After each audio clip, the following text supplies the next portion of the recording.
Welcome back, pals and gals, to the final episode of our Kingdom Hearts recap.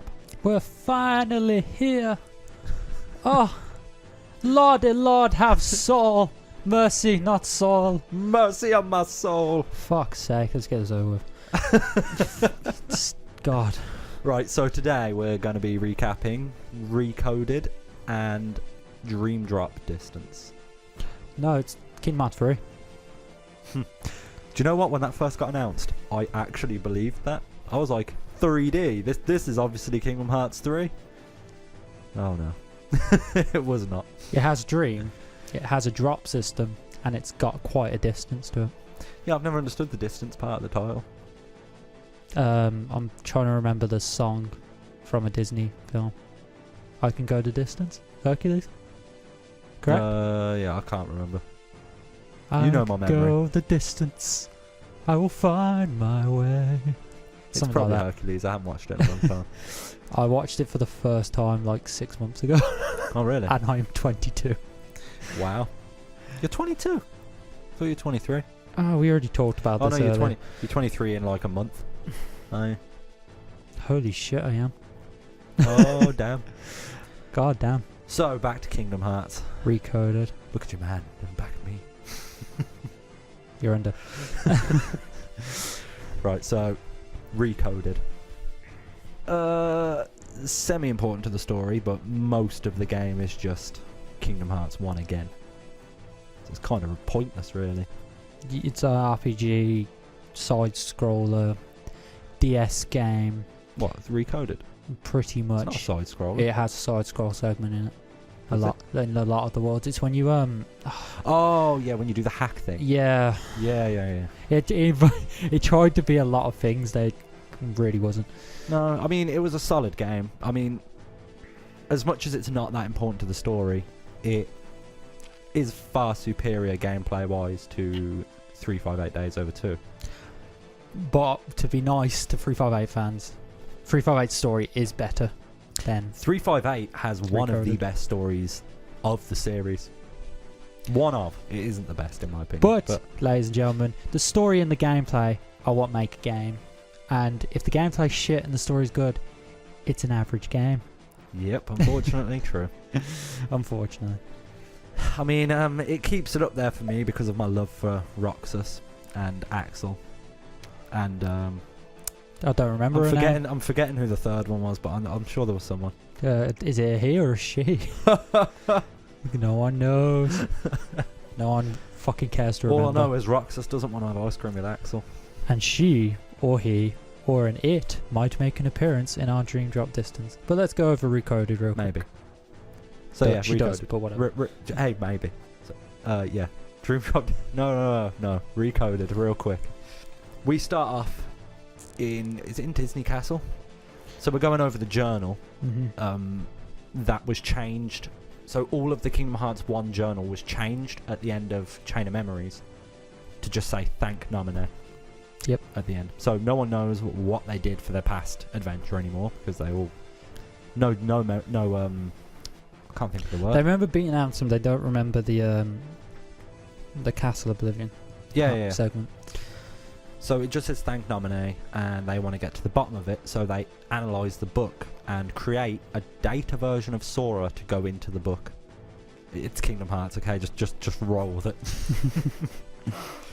So this sees us on Destiny Islands, and there's a lot of weird blocks. You've got silver blocks and then red and black bug blocks. I'm surprised you even remember that. Oh, I loved Recoded. I thought it was really good. Did you finish it? I got to like literally fighting Riku at the end, pretty much the end. And you know what? We can skip right to there because there's literally nothing to happen. Yeah, so just real quick, you've got the bug blocks. The whole point of the game is you go around restoring the worlds by getting rid of the bugs in each world to restore the journal to find out what the hidden message is. And that's it. So skip ahead, we go through the Kingdom Hearts 1 worlds again, but getting rid of bugs. Yep. That's it. Then we get to the end, and I think, don't we dive into the code of Riku? There's doors or something. He gains a virus from, I believe, Maleficent and Pete, who are also in this game. They're messing about as well. They want the data inside for some unknown at bloody reason. They do make their story clear. I just don't remember it. You do save them. They could have died in there. And they would have been gone. And this would all be happy. You're just returning the favour from when Maleficent saved Sora in KH2. That I actually just read as I was trying to recap Recoded before we record this. That apparently that is him repaying the favour. And that's the favour repaid. Oh, really? And it's like, but that's not technically Sora. So how can you repay but I think, favour? you know, with how they do things, like he has a bit of Sora's heart because he is Sora and his heart remembers. You know how Kingdom Hearts I've just is. given you the look of evil because of that bullshit explanation that's unfortunately true. Yeah.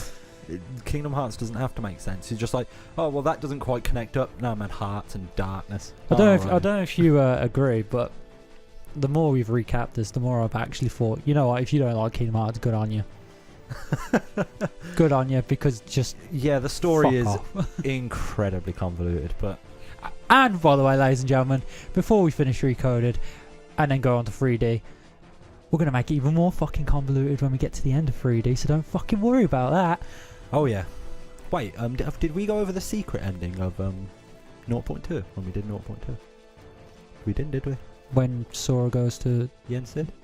Yen Sid. I believe we did. Did we? Yeah, and then he's like, bloody... I'm back! Yeah, and he does the whole, Olympus Coliseum, let's go, and then leaves. No, wait, who is it? Is it Donald that says, may your heart be golden key? Did you actually just try to do a Donald? Well, I was going to.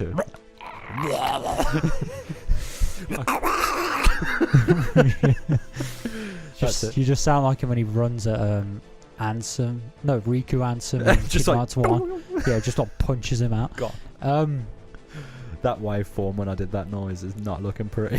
Recoded ending.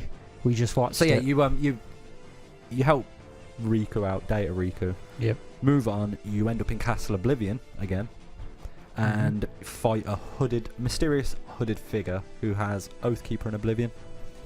So you know, two guesses who that is. Shion? It's Roxas. No. Roxas. Axel.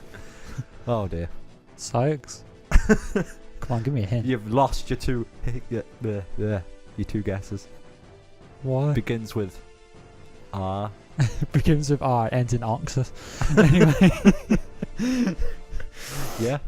Okay. So yeah, it's Roxas. The two fight, Data Sora and Data Roxas, because Roxas believes that Sora doesn't understand the pain, The hurt in his heart. Yeah, the hurt.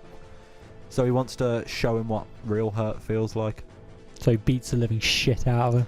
Pretty much, but Sora wins. It's like watching Phil Mitchell and Grant Mitchell just beat the living heck out of each other with Keyblades.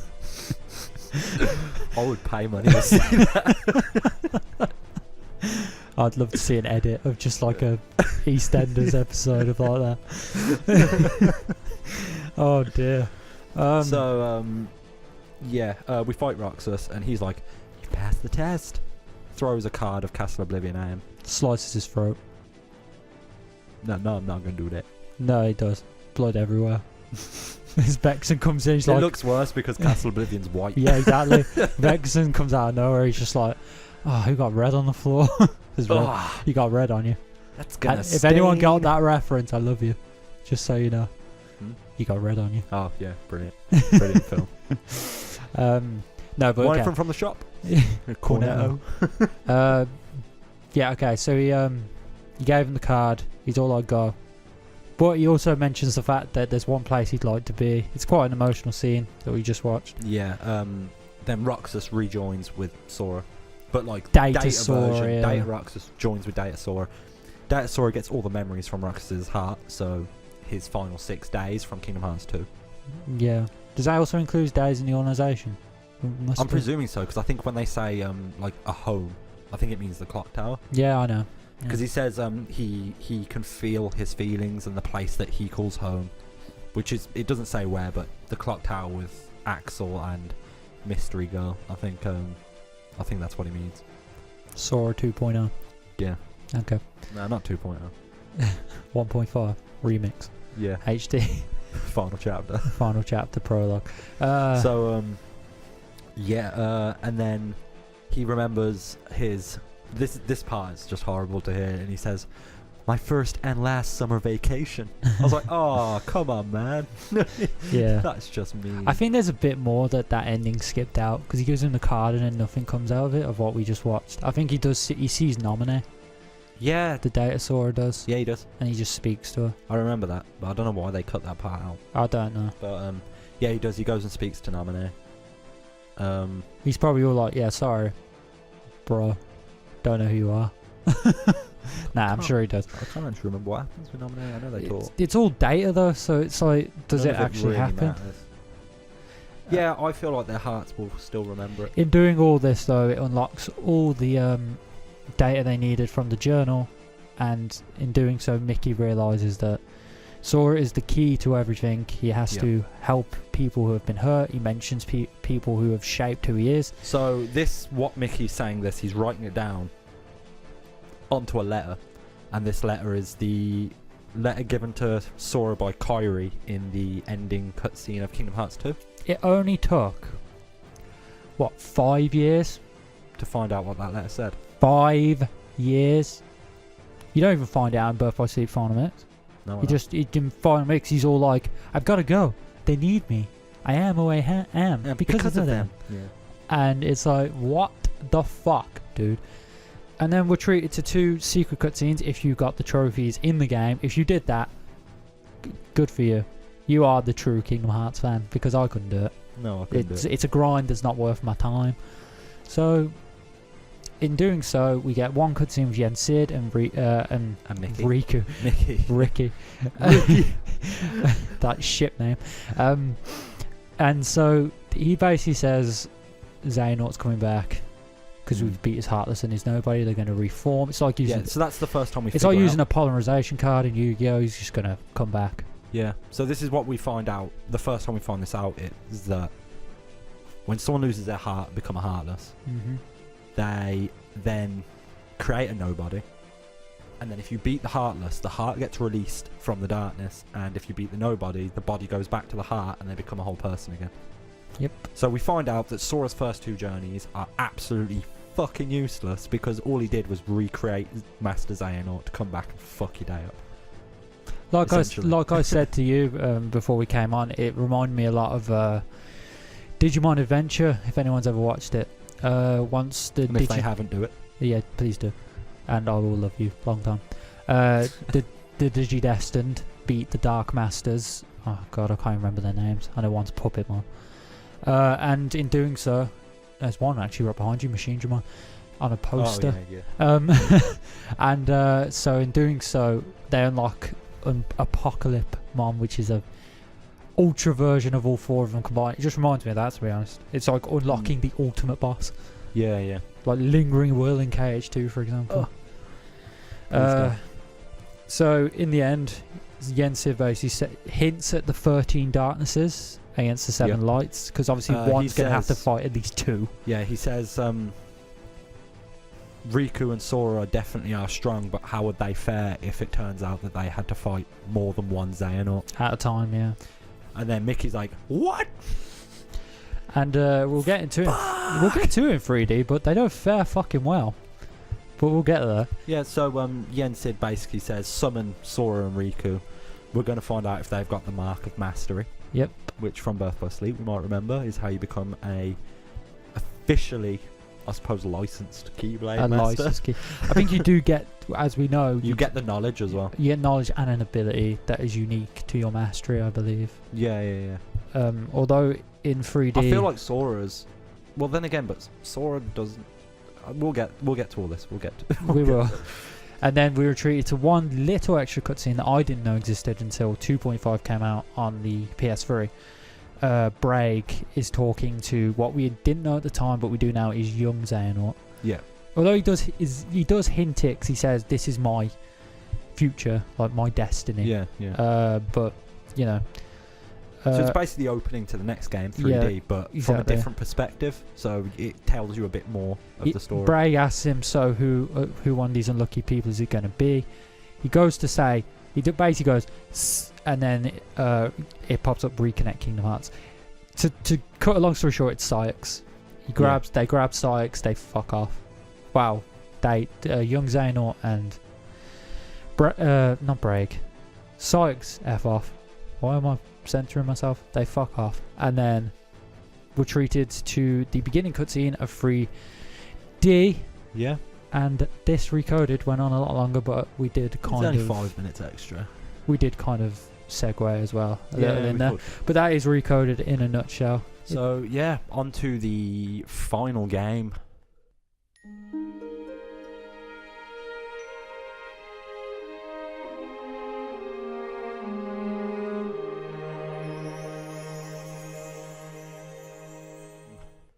I suppose, in the series.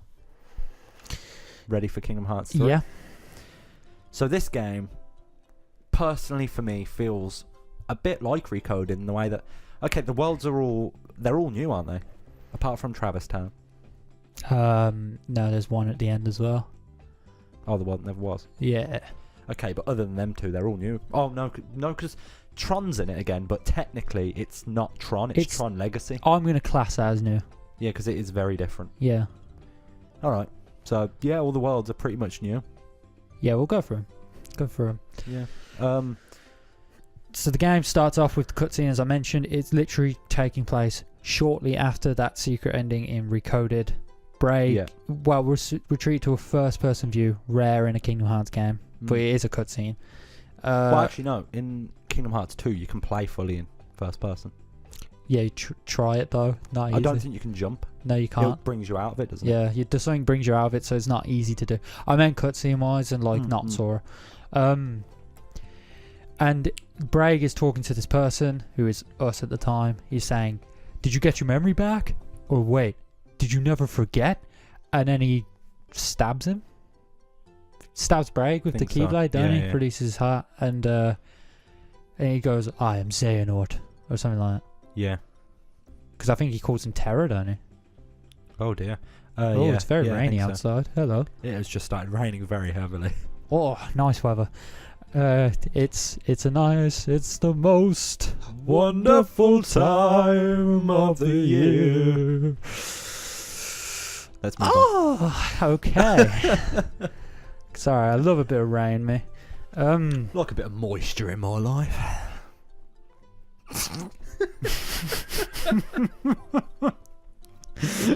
I was instantly remembering, what about their legs?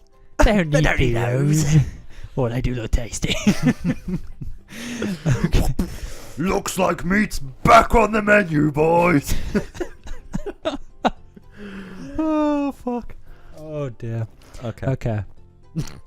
I'm not cutting any of that out. All I was thinking when you said okay, that was, remember that show, The End of the Fucking World? Smash my phone. Okay. So I couldn't talk to you. Okay. I don't remember that. Oh, wait. No, yes, I do. Sorry. I was thinking of The World's End. I don't know why. Those are so fucking different. Nah, it's fine. Okay, so But yeah. we got that back to Dream Drop Distance. What? Back to Dream Drop Distance, because the story's already convoluted and we're making Lord of the Rings canon for some reason. So yes, so we got the cutscene with Braig, and then next thing we know, Riku and Sora are young. They've got different clothes, and they're only Sora's on the raft. on Destiny. No, they're not. They both are. Riku and Sora are on the raft because they start the journey together. When the game starts, it's a tutorial with just Sora on the raft fighting Ursula. With Riku. Riku isn't there. He's not in the battle, no, because he's in the fucking water. He got knocked off. Oh yeah, alright. Fair enough. Fair enough. My God, man. Yeah, I thought you were trying to say that Riku was fighting with you. I was like, no. No, he don't. Carry on. He does his own thing. He likes to drown. Yeah. So at least it's not in darkness. Oh, shade. Carry on. Bit mean, but alright. The man's changed. We all know people can change, especially after when you make tweets from 10 years ago and you get fired for it. Anyway. Just put my stance on that. Dated. Out of order.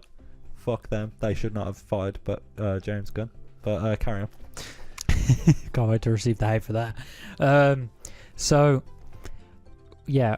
Ursula appears out of the water when they're on the raft. I imagine the raft is kind of like the starting point of their journey. It's kind of like a symbolism. We're going to do what we were originally meant to. Yeah, it feels like it's this is how it was meant to happen from the beginning, but the goddamn Keyblade fucked it all up. Yeah. So Ursula pops out. She even mentions, he told me they'd be here, or something like that, hinting that Xehanort told her. We already know from Birth by Sleep, Xehanort likes to have a little bit of a mess about with the Disney villains. Yeah. He obviously is the one who's mentioned Well, Maleficent. he's the entire reason Maleficent is at the point she's at, because originally she was just trying to take over her world. Yep. Xehanort kind of introduced her to other worlds. He was like, the idea that there are other worlds. worlds. Why one world when you can have 56? Why 56 when you can have 122? Why these specific numbers? Why are you questioning it? I'm sorry. So he Why basically are you questioning it? So basically, he's the reason that she knew about the Princesses of Heart and stuff. He was like, you need pure hearts to open Kingdom Hearts and rule over all the worlds, which brings her to KH1, and that's why she's kind of the head of this little league of villains. So yeah. So there's that. But anyway, yeah, so they fight Ursula. She fucks off. The raft gets drifted into a tidal wave whirlpool in it. Yeah, something like that. It breaks the raft. Next thing you know, they're under the water, and their keyblades come to their hands, and they unlock a door, a keyhole, which is basically them starting the journey into the sleeping worlds. Then we're treated to a flashback cutscene. Now the thing about this game was a bit weird. You got a lot of flashbacks. You had a lot to of select them from the menu as well. Wow, sometimes they'd pop up first, and you have a choice to watch them now or watch them later, depending on what you want to do. Yeah. And so it was like you got the flashback. Yensid's basically telling Sora and Riku they have to go through this Mark of Mastery to unlock the power to awake sleeping hearts. Yep. In doing so, in doing this, they're probably doing this to unlock Ven.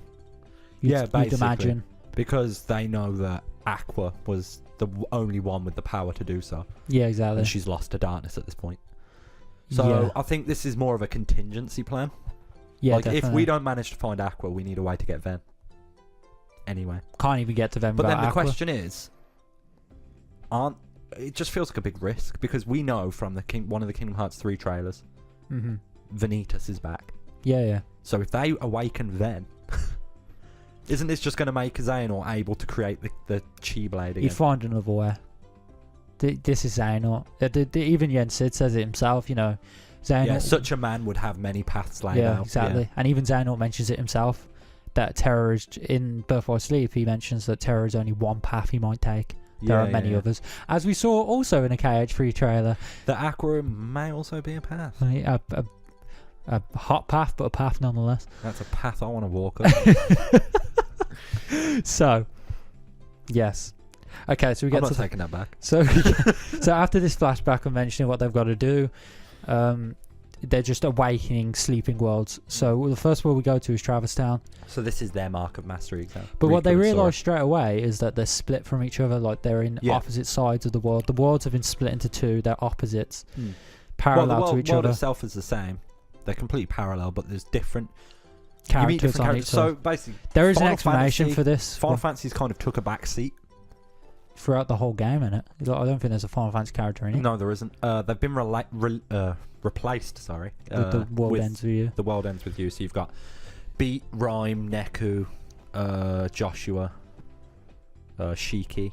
I know one spoiler for the world ends with you, and it's a pretty big spoiler. I don't want to know because I'm buying it on Switch. I'm gonna play that shit. Yeah, I know. I know practically the ending. I know that. Spoilers for anybody who doesn't want to hear this. But Right, skip like 10 seconds. Joshua's evil. Yeah, that. Yeah. I know what he does. I don't know what he does, but I know. Yeah, that. I know what he does. So enjoy that one. I actually read an interesting interview with Tetsuya Nomura yesterday, saying that it was intentional to back away from Final Fantasy. Yeah, and I think I've seen that before.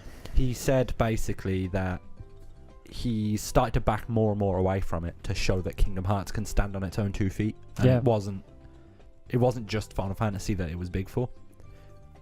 No, but the problem is that Leon and that are considered quite pivotal to the story. They're considered quite main characters now. Yes and no. I mean, they did kind of. It was the sort of thing you had to continuously go back and visit them for like more updates or help on gummy ships. But in 2, it was sort of like you saw them twice. Yeah, but it's the Hollow Bastion Restoration Committee. Which, it's been restored. So what more do you need from them? I don't know. I'd like to go back to Radiant Garden. Oh, me too. I'm hoping in 3 3. they do add in some more It'd be FF nice. characters. I mean, I feel like they need a Sephiroth fight. Every number Tolt's had one. It would just feel wrong to just suddenly not have it. Especially considering they left the whole Cloud and Sephiroth storyline on a cliffhanger in the end of 2. They did. But maybe that's them also saying that that's it. Well, they've teleported off by... They've gone off to their world, Midgar, you'd assume. Yeah, maybe. That's it then. Well, technically, what's the planet called? Is it Gaia? Yeah, but the thing about these worlds is they always have one specific place. So it'd be Midgar, you'd imagine. Probably. That or what? The Temple of the Ancients? Nibelheim. Nibelheim. I mean, considering the Cloud... No, Sephiroth's not from there, is he? I don't fucking know. Well, Sephiroth... I thought he was isn't made like there? A test tube baby. Yeah, I thought he was made. He wasn't made. I mean, it was basically just Hojo banged Lucrezia and made Vincent there. Ladies and gentlemen, I want to apologise for this segue. This is not at all what I wanted us to do. Oh my god. Alright, let's segue into 9. Vivi dies. Okay, so carry on. Oh, why you gotta do that? I know I hurt myself doing that. Oh, Worth it. fuck's sake. Yeah, so the worlds are split into 2. There is a reason. I'm segueing back into Dream Drop if anyone doesn't realise. The worlds are split into 2. Sora has his own characters. I don't really care who it is. Sora's I know Neku is the main. Beat and Shiki, isn't it? Yeah, And they're then the main. Riku has Joshua. Well, Joshua, doesn't he kind of jump over between Joshua them? can jump between the worlds. He's like not stuck to one or the other, but he doesn't understand why there are 2 different No. Traverse Towns on 2 different timelines. But Riku and Sora basically can't meet at any point. Even if they're stood next to each other, they can't see each other. Yeah, exactly.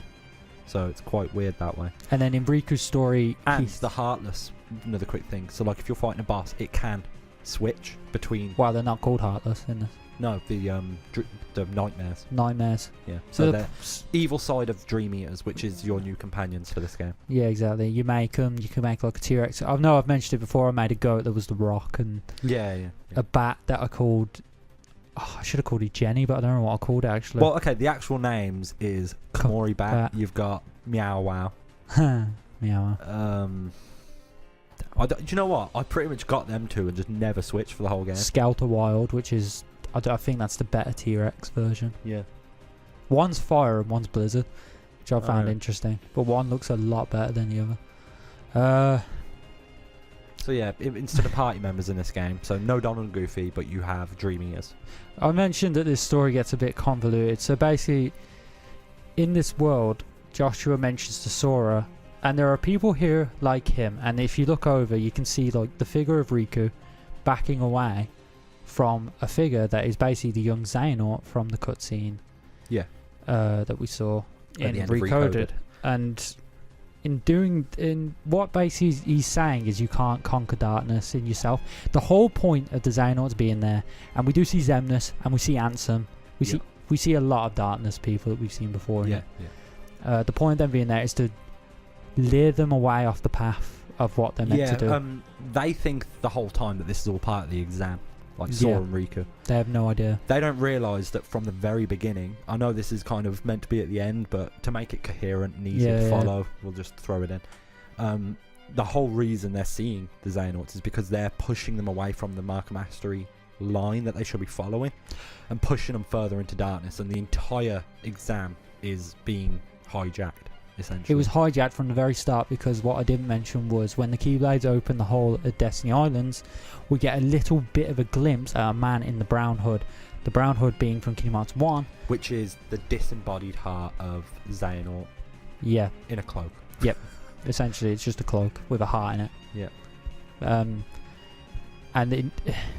I really struggle with the aspect of convoluted statement of the fucking day. Kingdom Hearts has time travel in it because of this game.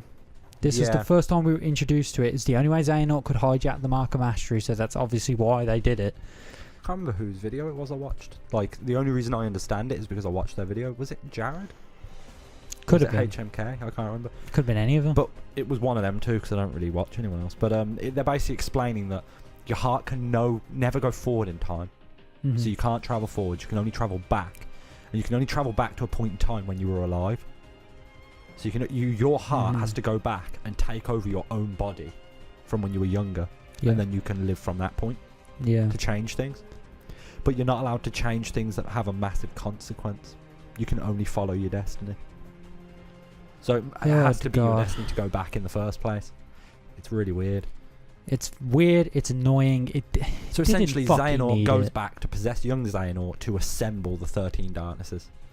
Yep. That's his plan. And young Xehanort is the one in the sleeping worlds trying to lure Sora into the darkness because Xehanort wants Sora as his vessel. Because he's the key. It's probably because his heart connects all hearts. That's kind of Sora's thing. He's kind of the ultimate weapon if you think about it. Yeah. Gets him, he's won. Yeah, if he gets Sora. Because Sora, if he gets Sora, he's got Ven. Sora, Roxas. Shion. Oh, God. Naminé technically is KHRe and Sora's nobody. And on top of that, Sora is arguably the strongest Keyblade wielder. That is arguable. I'm not sure, personally. What, out of him and her? Riku. I feel because Riku he's pretty fucking strong. I mean, Sora, he seems quite susceptible to the darkness. It feels like he's lost a lot of his light over his journeys. Whereas Riku's fought his way out of the darkness and now his light's stronger than ever. That's true. Because it seems like Riku, nothing could make him fall to the darkness now. No. Because of how hard he fought his way out of it. I don't think anything could compare. He's kind of got an immunity. Sorry. An immunity to it. Yeah, like, I think the same thing would happen if they managed to save Terra. Yeah. And get him out of the darkness. I think he would be quite on par with Riku. Hmm. Whereas, I think, because Ven wasn't anything special in Birth by Sleep. The special part about Ven was that... It was just that he's the other half of the heart needed for the tube. He was pure light while Vanitas was pure dark. So yeah, so waking him up, what's that going to do? Another light for Whoa, the he's darkness. pure light, but Vanitas was kicking his ass. It was only at the end that he actually managed to fight back. Yeah, well... Vanitas was kicking Aqua's ass and she was a master. Yeah, well, you're not wrong. But they were all quite novice at that point as well. You have to remember, Aqua was Vanitas was training under Master Xehanort for months. And if Aqua's training to never leave the world, she's trying to obviously replace Ericus, then she has no reason to know all these... She has no battle instinct, I guess, is what I'm trying to say. I don't know, she survived a long time in the realm of darkness. Yeah, but that's pure of heart, not... I wouldn't say that's battle instinct. I'd say that's instinct. I feel like at this point she'd have earned that battle instinct, though. Well, she would have, because she fought Vanitas so many fucking times. Oh, yeah. I'm pretty sure he almost kicks her ass in Hollow Bastion or Radiant Garden. Yeah. The only time she actually beats him and doesn't kill him, but she thinks she did, is Neverland.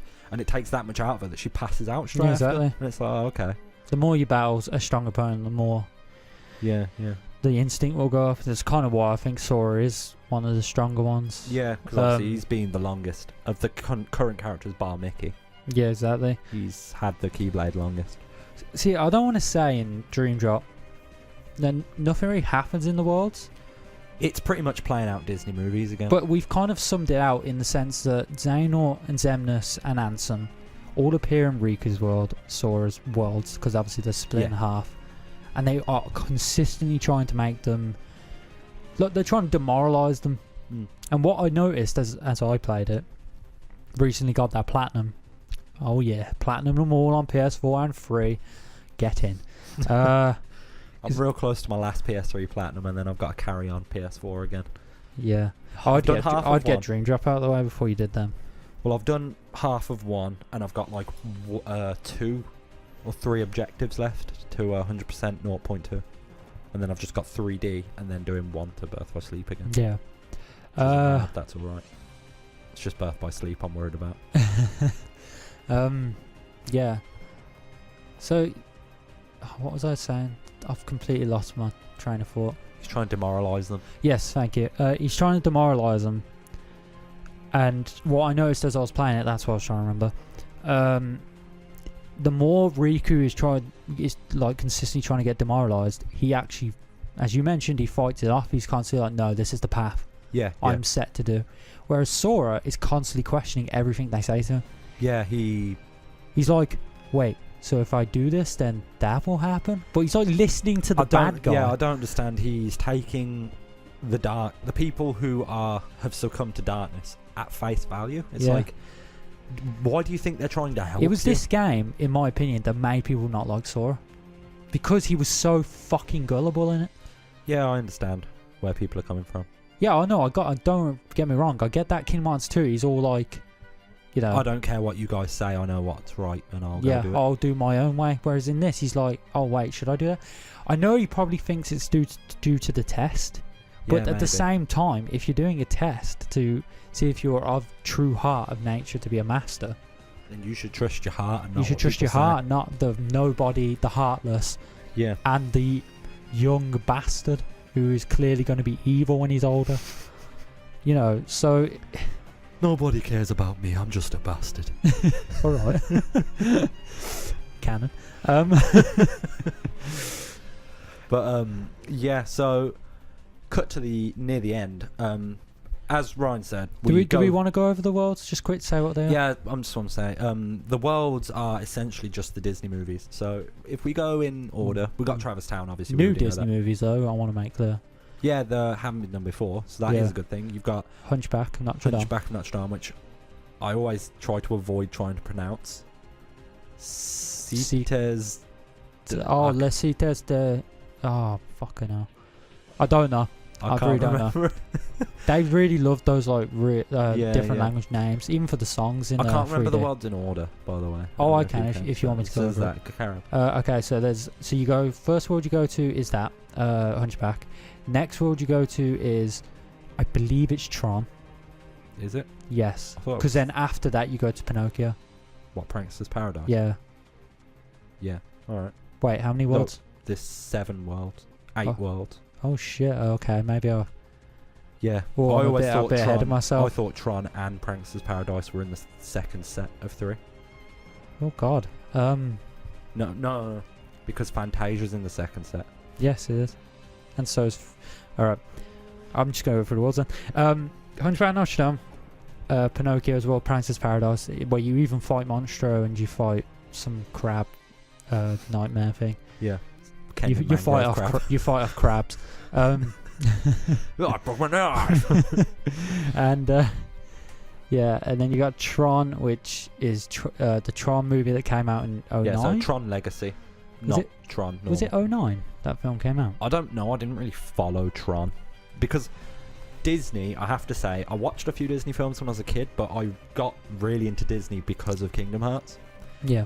And I hated the Tron world in Kingdom Hearts 2, so I've never had an interest in ever wanting to know what it's about. Fair enough. So I don't know anything about Tron. I'm just not a fan of old movies. Tron Legacy is not old. Yeah, but it's a sequel, so I'd have to watch the first one. Yeah. Is it a sequel? I thought it was a reboot. I've heard it's a sequel. Apparently, the dad in it, the guy, was like the original guy, I've heard. Oh, right, okay. Which is why he's in there. I think that's true. Don't quote me on it. I don't really care. So sorry to people who want to judge me on that. I don't give a shit. Oh, I remember Another World. So then, you've said them. We've got Fantasia, which is in the Ensign's Tower. You have to go through the songbooks. Yep. And that's like kind of clouds and stuff. Then you've got... Oh, Jesus. It just left my head. The Three Musketeers. That's the one I remembered. That's all I can remember. There's one more, and we're not getting it, and I don't know why. Oh, my God. Shall I just quickly get a world list? Please do. I mean, the final world, which is the one we're going to go into properly, is the world that never was. Yeah. Just to mention, these are all sleeping worlds. This was their way of like being like, wow, the reason you've never been to these worlds is because they've been asleep the whole time. You have to unlock the sleeping whatever. So we've got Destiny Islands, Symphony of Sorcery, which is Fantasia, The Grid, which is Tron Legacy, La Cité des Cloches, which is Hunchback of Notre Dame, Prankster's Paradise is Pinocchio, and then we've got Disney Castle, Radiant Garden. These are all cutscenes. Like we don't actually go there. It's just Disney Castle, Radiant Garden, Keyblade Graveyard. The Mysterious Tower is connected to Symphony of Sorcery, so those technically are the same world. You climb the tower to the top. Yeah. And you see Mickey up there, right? Like kind of possessed, just like Yeah, it's playing his Fantasia. baton or Yeah. whatever. Travis Town, we know that. World Never Was, and Country of the Musketeers, which is the Three Musketeers, which we already mentioned. Yeah, I thought I was right. Yeah. So there's Okay. three. So it's 3, 2, 1. So it's Worlds. Travis, then 3 worlds. Yeah. Then 2. And then the one. World Never Was. Yeah. Oh, I thought it was 1, 3, 3, 1. No. No, okay. My mistake. But, yeah, so the final world we go to is the world that never was. And it's this point in which it starts to go downhill. You start seeing a lot more of the organisation kind of leading Sora, and they start explaining to him that it's by their choice that he's there. They've led him there, and he ain't getting out. The reason they split off at the start is because obviously they planned it, but they not only that, throughout this whole thing, they even say to Riku, the reason Riku has an X on his back, It's not X. isn't it? No, It's a that's symbol. actually- No, it's a It's a symbol. Dream Eater symbol. It's a Dream Eater symbol. The reason is he is Sora's Dream Eater. It turns out that Riku, instead of diving into the dream world, he accidentally dived into Sora's heart, Yeah. and he's inside Sora's dreams as his Dream Eater trying to protect him, which you don't find out till the end. Yeah. But something that we haven't actually mentioned, that for some reason all the Guardians of Light Hmm. have an X on them, Yeah. and that's called the Reclusant Sigil. And that allows the organisation members to track them at all times. Yeah. So that's a big problem, I don't- considering they have X's all over them all the time. Yeah. And this specific one was placed on by Xehanort to Sora. Yeah, on the front of his Yeah. shirt, and he mentions, "This is how we track you.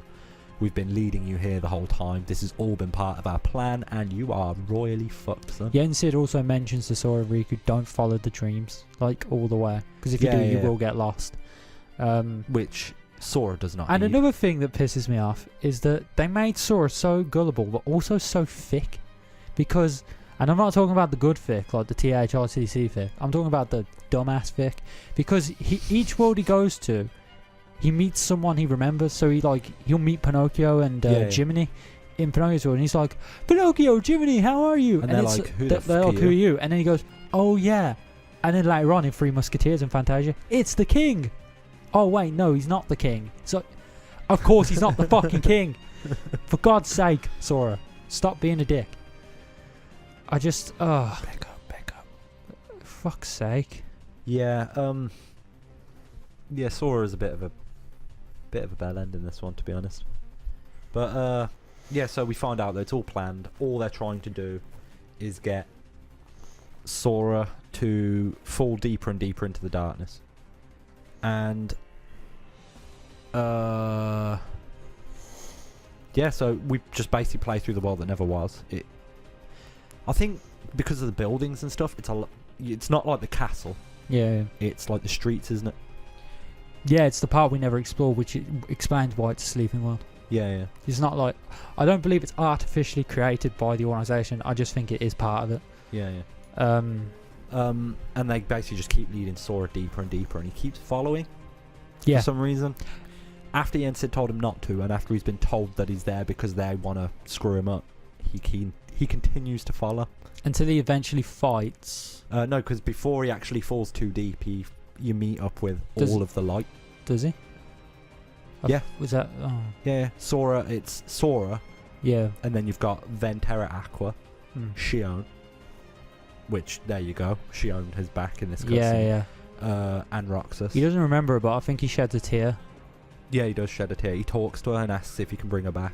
Yeah. And I think she says she doesn't know, She doesn't say anything. doesn't she? No. She just walks Then off. he sees Roxas, and then Roxas makes him feel a shit ton of pain Yeah. because of the hurt from Recoded. Sorry. And as he keeps going further on, Riku, on the other hand, is traversing another side of the world that never was. Yeah. He's trying to follow Sora. Yeah. Actually, 'cause this is the problem with this game, is that each world has a different story for each character, but they intertwine at the same time. Yeah. And the biggest issue that I believe both of us have with this game is the drop system. Yep. So you'll be playing the story of one character, and then out of nowhere, it'll just be like, you're out of time, boom, switch to the other character. And the most annoying aspect to this system is if you're in the middle of a boss and you're 3 seconds off landing the final blow to beat the boss and you drop, You ain't got a choice. Now- It'll switch to the other character, and when you come back, that boss is fully healed.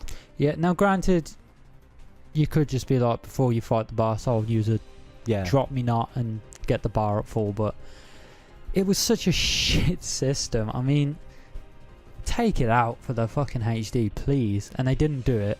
They kept it in. Did they update it to make it last longer? No. I remember hearing something. Maybe they made it so you get more DP, so you can use drop decelerators more. I don't know. But either way, it was a ridiculous thing to do. I didn't have a problem with it so much during the story, but I wanted them to take it out for post game when you're just trying to max. Oh, and you yeah. just want to play with one character for a bit, and you can't without buying items. It's like, just stop doing this. Very annoying. But yeah, so Sora gets led deeper and deeper into darkness until eventually he hits a point where he's in, I guess you'd call it the throne room, where the 13 darknesses sit. No, we've skipped a part. Have we? Yeah, we have. Well, one, we skipped Riku's whole segment. What, where he goes back out of the dreams? No. Right, I'll take it from here. Okay. So, Sora keeps running on until eventually he comes across Xemnas. He fights Xemnas. Xemnas doesn't overpower him, but then Bray gets involved and they basically put him to sleep. What actually I think happens is Sora becomes exhausted, even though he uses his friend's power to fight back. Yeah. Oh, actually, no, I'm remembering. And due to exhaustion, he can't fight on anymore, and then they just capture him. Yep. Which, because he's gone so far into the dream world. And then in Riku's story, he's trying to find Sora, gets into Warner Bros., finds Sora sleeping, yelling at him, telling him not to follow the dreams, get out. Yeah. Sora can sort of hear it in the background. There is a weird cutscene though with young Xeno when Sora falls asleep, where he's like, this whole world is a data we've been following this whole time. It's like multiple Soras running through Traverse Town. Do you remember this scene? Yeah, yeah. And Riku's there, isn't he? At some point. You walk out as Riku and there's like a bunch of Soras running around everywhere in Traverse Town. Yeah, I think so. Either way. I thought that was after Riku dropped back in. Nope. I thought that was in Nope, Sora's heart. it's when Sora falls asleep. Yeah, So Xehanort is talking to him. Yeah. So, I could have swore that Riku comes back out and Yen Sid says he you have to does, dive back but in. you're skipping ahead. That's Am what I I? mean. Yes. Damn. Because in Riku's story, he fights a hooded figure.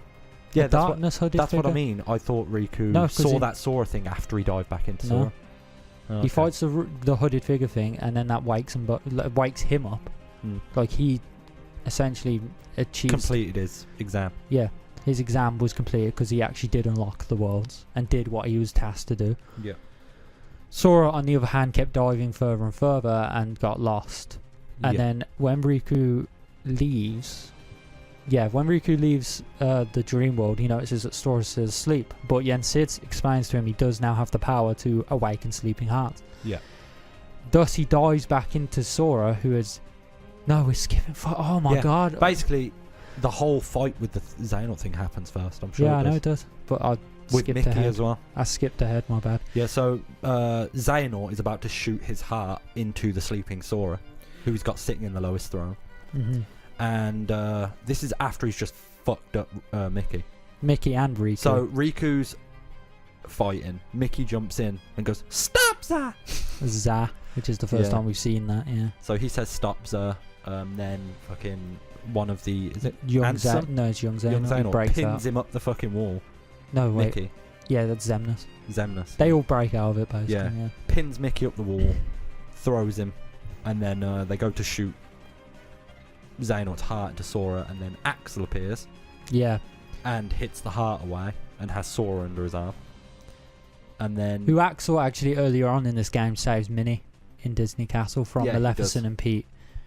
and then they're like, "Axel," and he's like, "The name's Lee. Got it memorized?" Which basically saying that the organisation members are back to normal. Yeah. Well, most of them. Yeah, he's not Axel anymore. Because in the throne room, we notice that Sykes is there, especially after Lee saves them. Yeah, yeah, And he even says Isa to him, but he doesn't care. yeah. Because Sykes, I think, is the furthest towards being a proper Xehanort vessel now. Probably Aside from, Bragg. obviously, well, I was going to say Terranort. Terranort, Bragg. He's by far the furthest gone. I don't think Bragg's that far gone because he still seems to have his own free will. I don't know. he looks a lot like Xehanort. Like, he's got the grey streaks, the hair, the eyes, sorry, the pointy ears. Yeah. But he seems to have his own agenda, and we don't know what that is. No, don't. Yeah, so Lee saves the day. You save Sora from... Well, save Sora from getting his heart taken replaced, over, yeah.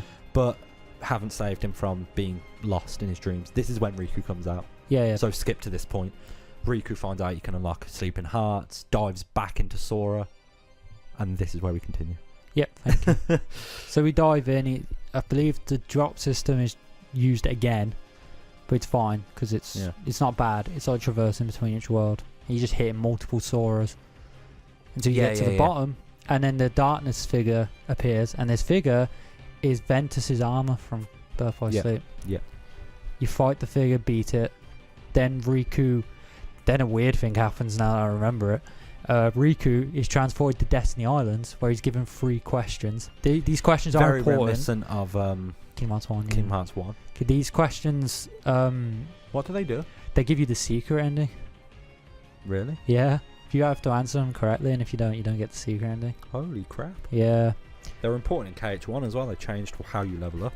I know, yeah. So, and then Ansem the Wise appears. Yeah, he does, yeah. Data version. The Data other one version. is dead, probably. God knows what happened to him. Well, everyone thinks he was just blasted off into the Dark Realm. Yeah, well, seems to be And that that's way where as well. Aqua sees him, and everyone thinks that's how she got naughted because of the experiments with him and Xehanort. They might have latched a piece of each other's heart onto each other. One shot, And then Xehanort used that from Ansem to take over Aqua. Like, while she was weak in the Dark Realm. That's the theory anyway, but we'll find out. We'll see. And Ansem just basically says that boy is too gullible for his own good. Just saying he implanted loads of data inside Sora. Yeah. When Sora was in a coma from Chain of Memories. Yep. Sorry, Joe, I'm trying not to burp here, to be honest. And then I'm trying to think. Then Riku awakes, doesn't he? And then Sora Is that everything? He just beats the armor? beats the armor, goes to Destiny Island, speaks to Ansem the Wise. And that's it? Yeah. Oh, okay. Yeah, so then Riku wakes up and Sora's already awake. Yep. Wearing a very strange mask on his face. Yeah, very typical of Sora's character. Yeah, he doesn't seem to really give a crap about anything that's just happened. No. Riku wakes up like, you're fucking He was happy welcome. to see Riku awaken. Yeah. As he is. So him, Donald and Goofy are pretty much just having a weird tea party thing. I think it was more of like a welcome back party for Riku. Yeah. And then comes the shocking revelation at the end of the game. Which was Yensid grades them. Oh, okay, and Riku becomes an official Keyblade Master. Yep. And Sora fails the exam. Sora, the main character throughout all of them, apart from 358. So 8 games. 8 games. I'm Birth by Sleep, sorry. Didn't pass. Yeah, because he wasn't in Birth by Sleep, so not 8 games. But Didn't pass his mastery. Nope. He is not a Keyblade Master. He delved too deep into the darkness and nearly got taken over by it. And it caused him to lose most of his ability with the Keyblade. Which we learned in 0.2, Yeah. And so Scott mentioned one revelation. Another revelation comes from Lee, who we all learn that he wants to become a Keyblade Master. Yep. And the one thing he says is, I can't quite seem to get it to materialize. Must be on the flick of the wrist or something. Flicks his wrist. Boom. Keyblade. Looks a lot like what is it? Bonds of Flame. Yeah. Keyblade from Kingdom Hearts 2. Which you get, ironically, from Axel. I actually don't think it does. The handle it's got the chakram. The handle is a chakram, but the blade looks like another Keyblade from something else. Oh, it might have been from Birth by Sleep. But it's like a mix of 2 flame Keyblades. Yeah. And he unlocks his Keyblade, Lee, so... And then on top of that, they have KHRe training with the Keyblade. Which is the secret ending, yeah. The secret ending 3D. He sends Riku off to go get KHRe. Yep. To bring her back to talk to her. And he's like, I was told you had quite an ability with the Keyblade. And then it pans up, it's KHRe. Sora goes off to visit the Dream Eaters to say thank you for helping us. Yeah. And I think that's the end of 3D, actually. Yeah, pretty much. So then we know that that leads directly into the ending of 0.2. So Sora comes back, Yep. finds out what's going on. They've been given their missions, essentially. Sora needs to rebuild his power. Yeah. Riku needs to go with the king to help Aqua. Yeah. That's pretty much it. And then you've got KHRe and Lee off doing Keyblade training. Yeah. And so that's where we are. We're waiting to see what happens with these characters. Unfortunately, yeah. That is literally it now. No new content till Kingdom Hearts 3, really. The only thing we've got left to talk about, which won't happen for a while, at least another 5-6 months, is Unchained Key / Union Cross. Oh, yeah.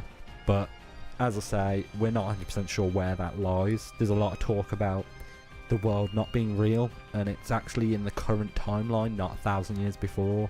What? Yeah, a lot of people have some weird theories if you include the Japanese updates. Oh, for fuck's sake. Yeah, so I'm not really sure where to go with that at all. Like, a lot of people say it could be set in the past, but the whole thing is a dream. And that's why the worlds are connected But I as thought it one was to big do with land. the Keyblade War. And that's why Donald, Goofy and Mickey are in it, even though it's meant to be 1,000 years ago, and it doesn't make a whole lot of sense. No, I don't. You have a So- point. Yeah. What the fuck? And then obviously you've got Laurium, which is Marluxia's somebody. He's in it. Well, he can't be over 1,000, can he? No. So, I don't know. There's someone else at work here. Maybe it's time travel again, who knows? But a lot of people think it might have something to do with dreams or like alternate reality or something like that. I don't know anymore. Which, if it is, there's a chance we could see people like Efma and whatnot in Kingdom Hearts 3, which would be weird, to say the least. Please don't. Yeah. I don't know. It's convoluted enough. Don't start adding all this in. For God's sake. But there is talk that Unchained Key will continue past Kingdom Hearts 3. Yep. So we'll see how that goes. Yay. Can't wait. Love that my favourite game series became a mobile game. Yep, a money grab of just microtransactions. It's Right. brilliant. We are officially about... Well, we're very close now to the hour mark, so I'm going to let this part be complaints I have about KH Unchained Key on the mobile. So, I'm sure we both have Square a few of that. Enix. Square Enix, whatever you want to be called. Square Enix, as they say in theatrical. Dissidia. Theatrical? Why did I say theatrical? Dissidia. Dissidia. Or you get like when Lightning says it as well. So Yeah, exactly. Gotta say, I like her voice actress as much as I think she's a bland character. Yeah, it's a She's nice voiced actress. Okay. First off, Jules. Yeah. Turn down the prices. It's ridiculous. You get 14,000... Off the top of my head, you get 14,700 jewels for 100 quid. Or 120, I can't remember which it is. And that's not even That's enough. pounds for American That's people. pounds, sorry. Slang. Slang. Well, we used to say squid. Squid. Yeah, like 10 squid, mate. Oh, yeah. That was such a middle school thing. Yeah. Yo, can I have a pack of soft mints for a squid? Some people call it cheddar. Get that? No. Yeah, I I'm know. not having that. There's levels that you just don't need Okay. to go to. Okay. That's not enough to get you 5 pulls. Now, when the game first came out, it was 20 pulls to get the medal that is in the banner at the time. So let's say the medal is a Roxas medal. That's very good. Now, I'm looking at you and I'm going to wink. There you go. There's your wink. You know which Roxas medal I'm on about. Do I? Oh, come on. We used to use the medal all the bloody time. Which one? The one that hits like 13 times. Oh, like way back in the day. Yeah. Oh, yeah. Okay, thank you. God. I thought you meant recently. I thought you were on about the stained glass Roxas Vanitas Right, medal. I'll get on to That's it. not even Roxas, it's Ventus. What the fuck am I on about? You. Great Carry kid. on. Great fan. Great. 10 out of 10. I have 10 out of 10. No, you're not. The banner. How dare you look at me like that? The banner. Okay. Can we go for a third time? has a the banner. The banner has a specific medal The Iron Banner. and has... Don't even. It used to be 20 pulls to get that one specific medal. If you didn't get it in those 20 pulls... Now, I remember watching videos where people would pull 50 and they would only get... So that would give you like 2 and they'd have about 3 by the end of it. God's sake. And so, yeah, I can't think now because you completely put me off. I will include this. Okay. If you don't. Well, basically now they've at least changed it down to 5 pools. Yes. Okay. So, because here's my complaint. 14,700 is enough to give you 4 pools with 300 jewels remaining. Yeah. What the fuck is wrong with them? I know. That's like EA standards. Even if every single one of your medals is amazing, it's not worth that cost. No, it's not. And you never get it where all... How many is it? 10? You normally get about 10 medals per pool. Yeah, it's 10 per pool. So even if all... You never get all 10 medals being amazing. Ever. You get maybe max 4 medals if that is good. And then the rest are just stuff that you'll meld. Yeah, exactly. There's no reason to have any of the others. And obviously the game has improved since then, but the problem I have with it as well is... Well, the medals are a problem. The jewels are a problem. I don't understand why Square don't just... Now, I'll put this out there for anyone. Why don't they just make every single banner they release, you can pull 10 medals for free at the start? Well, they've started doing that, but yeah, then but then randomly they don't. Yeah, I know. It's random what they decide and what they don't. Yeah. They should give everything a 1 free pull. If it's brand new, 1 brand new free pull. Yeah. If it's an old banner, I don't mind because it's old and we've missed out on it. That's our fault. Yeah. But it's not our fault if we don't want to fucking spend... How much is it for 3,000? Like 12 quid. To get 15 or 17. To get 4,700, it's about 12 quid. I swear it was it's to get 3,000 and you unlock everything for a week. Yeah, I thought it was 15. No, it's 12. Is it? Yeah. I don't remember. It's 11.99 now. Oh, okay. If it was 17 or 15, I don't know. But 12 quid for 1 pull. Yeah. Are you having a fucking laugh? Ridiculous. I will tell you this right now. FIFA's not even that bad. Yeah, I know. And when I can say that is when we have a fucking problem. I know, with the amount of money people are making on FIFA coins and all that sort of stuff. Well, that can't be done anymore now. No, I know, but like back in the day. Man, I miss FIFA coins. Square are making a lot of money off this. Dude, £1 for 500,000 FIFA coins is like a way of life back in the day. Oh my god, that was so good. I only did it once. And it was some of the best pulls of my life. I'll tell you that now. And I have a loving girlfriend, so...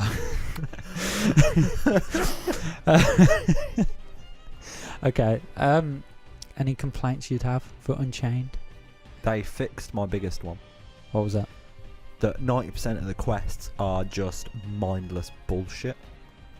The thing they fixed was you can skip them.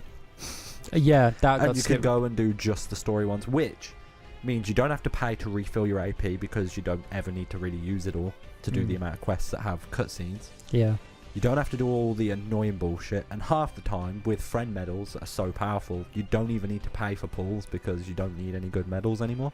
Yeah. Obviously that completely depends on whether you're in a good guild, clan, whatever they're called, party. I think it's party. Yeah, so as long as you're in a party with a decent amount of people who are up to date, most likely their friend medal is going to be fucking powerful. So just get that, and then just run through all the story cutscenes, and you don't need to worry about anything. Okay. So that's the good thing. It's hit a point now where you don't really need to pay any money to get the most out of the story of it. No, it's more if you want to do proud mode. If you really like the game, then it's going to cost you a fair I will say bit. this PvP mode they've released is purely for the pay to win. Yeah. It is purely for that. So if you're in it for the PvP, don't even fucking bother. No. I've seen people that like get wrecked instantly and they've not paid a penny because people have paid ridiculous amounts to pull banners, to get defense boosts, to get attack boosts. And I'm not gonna lie, why waste your money on it? No, it is stupid.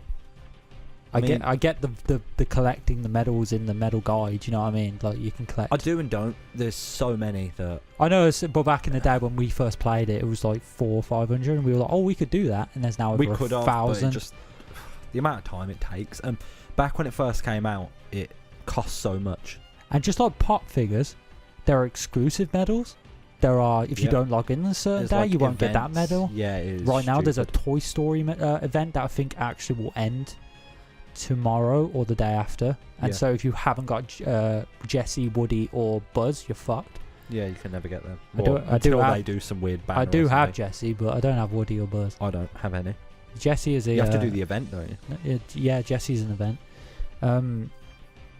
Yeah, so there's that. Unfortunately. But yeah, overall, Unchained Key, or Union Cross as it's now called, is a big cash grab where they shoehorn a little bit of shock value story into it to make it feel worth it. The game itself is nothing special. I mean, for a mobile game, it isn't bad. No. But it's... the art style is... I Chibi? guess it's... Close to chibi? No, it is chibi, but it's very... It's almost charming, but you can't really take it serious. So it's like they're trying to give you like some big story point that's meant to shock you, and it's just little chibi characters pulling weird faces.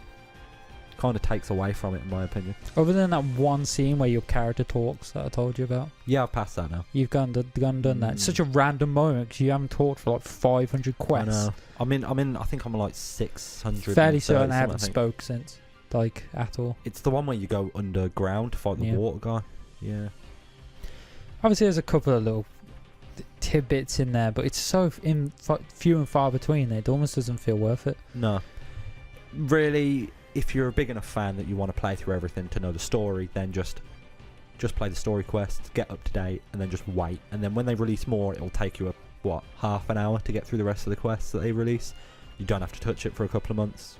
Half an hour again. So it's easy to keep up with as long as you just follow the story. Yeah. Which is what I started doing. I think I did every quest up to about 500, and then I just gave up. And I've just been doing story quests up until I think I'm on like 630 odd now. Yeah. So got a little ways to go to. What is it now? 760. 775. Oh man. It went up a bit more recently. Yeah. So still not finished Agrabah. That's great. Oh really? Keep it coming, Square. Keep it coming. Just start doing some unique worlds. I mean, if you ever wanted to experiment with Final Fantasy worlds, Union Cross is the place to do it. If it goes back to fucking Agrabah, I'm going to be pissed because should end Agrabah now. You're literally fighting Jafar. Oh, really? So if it's not done after that, then you're just keeping people here for no reason. Yeah, it's...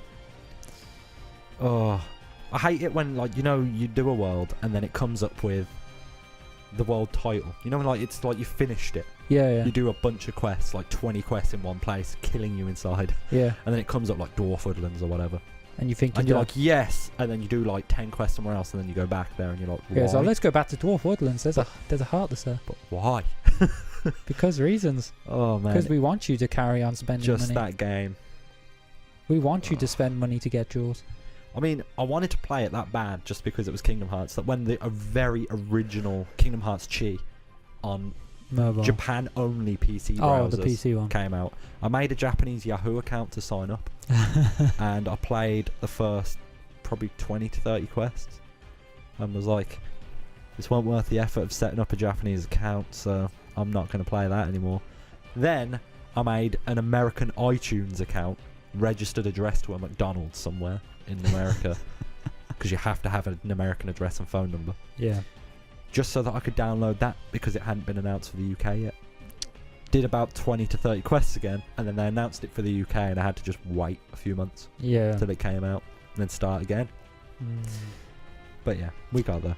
Ladies and gentlemen, I am ending the complaints section for Unchained Key. Yes. I am ending this part, and I believe, unless you've got anything more to say, maybe hype level for KHRe to end this podcast. Oh, Kingdom Hearts 3. I mean, I know we haven't done the best run through of the story for this little series we've had going. Yeah. But really, if you want to experience Kingdom Hearts 3 to its fullest, I mean, you really should just play the games. I mean, I know I've said I mean about 4 times now, but I mean, I feel these podcasts can be more of a reference point. So, like, if you play through the games and there's a part that you don't really understand, yeah, they're more for that. Like, they're not really listen to this and you're good to go. If you want to do that, it's such a basic rundown that I'm not shocked if you got lost halfway through. Yeah. I mean, if you want to not play the games and there's anything you really want to watch and get everything possible, then just check out Everglow's Timeline series, because honestly, it's incredible. I don't understand how a person can I did see part of the edit make something recently that good. of when Sora, Sora stabs. stabs his heart. That and was it, ridiculous. and he even makes the heart turn into Roxas, but like Ven. Ven as well. It was Yeah. so ridiculous. Yeah, he actually posted that himself on Twitter and on Yeah, Reddit. that's where I saw it. Yeah. He did an AMA on Reddit the other day. Yeah. And yeah, he said that he had to manually, because he wanted the sound effect for the heart, that he had to manually go through over like a few thousand sound effects. It took him days What? of work time for that 10 seconds of footage. What the fuck? Yeah, that's how much dedication he's putting into this. Oh, good on him. I mean, that's what I mean. Everglow isn't even that subscribed and stuff. He's well known for the work he puts in, but I'm pretty sure Jared might be the most subscribed Kingdom Hearts YouTuber. Full stop. Yeah, he is. Whereas, okay, I'm not going to say anything bad. Like, I really like Jared's content. I think he does a great job. Oh. But Everglow deserves it a lot more. I mean, for Not one, only that, and there's he's been in the community since the beginning. Like, yeah. 2000, when was it? 2001 or 2002? Well, when the first one came out. Yeah, I keep getting mixed up Oh. between that and 10 because we've been talking about both. 2? I thought it was 2. Oh, was 10 it was 01? 2001, wasn't it? Don't fucking know. So basically, he's been in it since then. He's been releasing videos since 2006, I think. So that's 12 years of videos. I'd say not only does he deserve it for the commitment he puts. This has turned into an appreciation for Everglow, but fuck it, this is what's happening. Yeah. Not only the effort he puts into each video, but that man is a fucking god at Kingdom Hearts. Oh yeah, like a few of his videos, he would do level 1 critical, no HUD against Lingering Will. So he would mod the game so that it was 4K image, 4K. Yeah. It was sharp as hell. It looked so good. He put it on 60 FPS. Like, I don't know what monster machine he had to do this. Could have been 1080p, not 4K. I can't remember. It'd probably be 1080. Ago. This video It was was such quite a a while long ago. time. And then he would just beat him with no HUD, so he couldn't even see like what spells he was using or anything. It was insane. He couldn't see his health. You could just hear when it's low. It'd be a pretty good PC with an emulator, and he would have modded the emulator. So there's that, and then there was other really good videos he did. Like he used to do boss compilations. Yes, like he boss did. rush Yeah. things, which were really good as well. No, Everglow was just generally really good with the whole YouTube thing, and he puts a lot of dedication in. He makes everything accessible to everyone. So when 2.5 and 1.5, when they first released, he released each song. Like, he would have, I don't know how he would have done that. What? Go onto the game, pause it. We might as well tell you now, when we come to put music on the podcast, peek behind the curtain a little bit, I do take the extendeds of his music and put them underneath. So I guess this is a appreciation for him as well. This is like the shout out for the music that we do use while we talk. You know, and generally he seems like a good guy. I've never personally spoken to him, obviously. Isn't he could be French. Is he? I know he's not English. It's not English. He's got good English, but it's not his native language. No, I know that. Or is it Italian? I cannot remember. Wow. I know I saw a video of him talking once, and well, either way, go subscribe and give him love, because he definitely deserves it. And if you enjoyed this podcast, then please like and subscribe to us. We are on SoundCloud, and eventually we're waiting for approval on iTunes right now. Yeah, definitely. And we're also on YouTube. Finally got a logo from a good friend of ours, Lewis Farley, or Lewis at Lewis95XP. Yeah. And hopefully we'll have a bit more later on in August, I believe. Yeah, we're looking at getting some avatars drawn. Yeah. So hopefully that will pan out. Yeah. Sometime in August, it should all be up to date and hopefully looking quite fresh. Let's hope. And yeah, I'll let the host sign off this podcast. Oh yes, I can't wait. So this has been our Kingdom Hearts recap. I'm always ready. Come on, man. That was gonna be good. Still can be good. So until next time, guys. Peace out. I love you.